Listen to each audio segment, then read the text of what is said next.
সবার আগে আমার নাম চাঁদ মল্লিক, আমি শিশুবিহার স্কুলের ছাত্র এবং এই বছর নিট 2024-এ আমি ত্রিপুরা থেকে ফার্স্ট এসেছি এবং অল ইন্ডিয়া র্যাঙ্ক আমার 1। আমি 720 আউট অফ 720 স্কোর করেছি। আজকে এই সাফল্যর পিছে সবার আগে তো আমি আমার মা বাবার প্রতি কৃতজ্ঞ।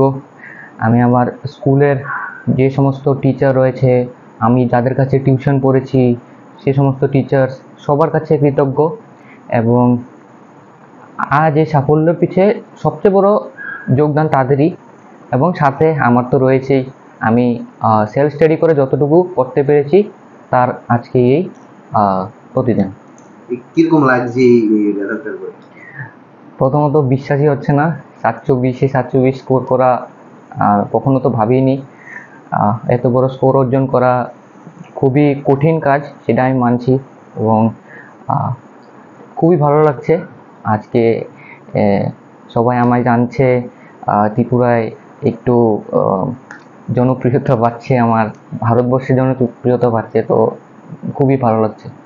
আচ্ছা, এই যে 720-এর মধ্যে 720 পেয়ে ভারতবর্ষের মধ্যে 1 নাম্বার, তো এটার পেছনে কারণটা কি? কিভাবে তা অর্জন করেছো? কিভাবে পড়াশোনা করেছো? তো দেখো, পড়াশোনা তো সবাই করে, কিন্তু পরীক্ষার জন্য যেভাবে পড়াশোনা করতে লাগে, নিজেকে ঘরে আটক করে কিভাবে মানে কিছুদিনের জন্য আইসোলেটেড হয়ে পড়াশোনা করতে লাগে, মাথা কাম রাখতে লাগে, পরীক্ষার আগে টেনশন নিতে লাগে, এই সমস্ত জিনিস সবাইকে বুঝতে লাগবে, তবে গিয়েই ভালো স্কোর আসবে পরীক্ষায়। এবং 724 স্কোর করার পেছনে মূলত কারণ হচ্ছে পরীক্ষার দিন মাথায় একদম কাম কম্পোজ রাখতে হবে। কারণ আমি সেটাও দেখেছি, অনেকে পরীক্ষার আগে মক টেস্টে খুব বেশ ভালো নাম্বার আনতো, কিন্তু রিয়েল এক্সামে গিয়ে হয়তো প্যানিক বা অনেক বিভিন্ন কারণে সেটা হয়ে উঠতে পারেনি।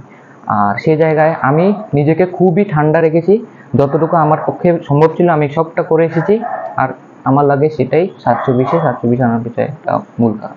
আমি কোনো কোচিং সেন্টারে যাইনি, সেটা নিশ্চয়ই একটা অবাক হওয়ার বিষয়। আমি টিউশনে যেতাম। দুজন আমার টিউশন টিচার ছিল, সব্যসাচী স্যার এবং সর্বজিৎ স্যার। তাদের কাছে আমি ফিজিক্স কেমিস্ট্রি পড়তাম। তো নিশ্চয়ই তাদের অবদান অনেক অনেক বেশি ছিল, কারণ 11-12-এ কারোরও কোনো ধ্যান ধারণা থাকে না 10th-এর পরে কি করতে লাগবে। তো সেখান থেকে তারা আমার হাত ধরে আমাকে এতটুকু এগিয়ে দিয়েছে এবং আমার ফাউন্ডেশনটা তাড়াতাড়ি বানিয়ে দিয়েছে। তো এর বাকিটা তো আমার সেলফ স্টাডি, কিন্তু যে বেস বা ফাউন্ডেশন যাকে বলে সেটা তারাই বানিয়ে দিয়েছে। তো তাদের প্রতি আমি সর্বদা কৃতজ্ঞ থাকব। আগামী দিন কি হওয়ার ইচ্ছা রয়েছে তোমার? আগামী দিন ডক্টর হওয়ার ইচ্ছা আমার। এখন এইমস দিল্লি থেকে MBBS করবার ইচ্ছে। এরপর পছন্দের ব্রাঞ্চ নিয়ে পিজি করব, তো সেটাই।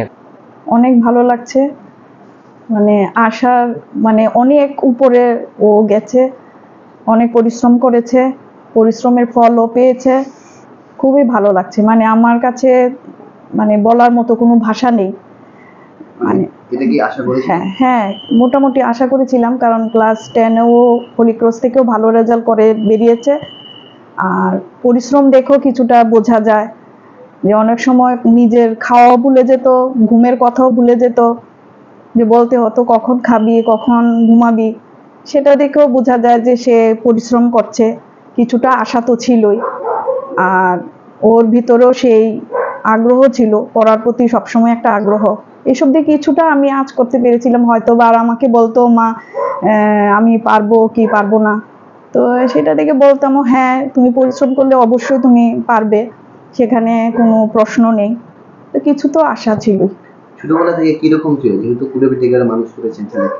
হ্যাঁ, পড়ার প্রতি খুবই আগ্রহ ছিল। স্কুলের প্রতি ওর ভালোবাসাটা বেশি। একদিন স্কুল বন্ধ থাকলেই বলতো, আজকে স্কুল, ছোট থাকতে বলতো স্কুল নেই কেন। ওকে ওর দাদু এরকমও করেছে যে স্কুলের গেট পর্যন্ত নিয়ে দেখিয়েছে আজকে সানডে স্কুল বন্ধ, ও এরকম ছিল।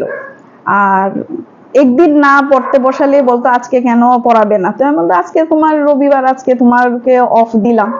পড়তে খুব ভালোবাসতো, এটা বোঝা গেছে।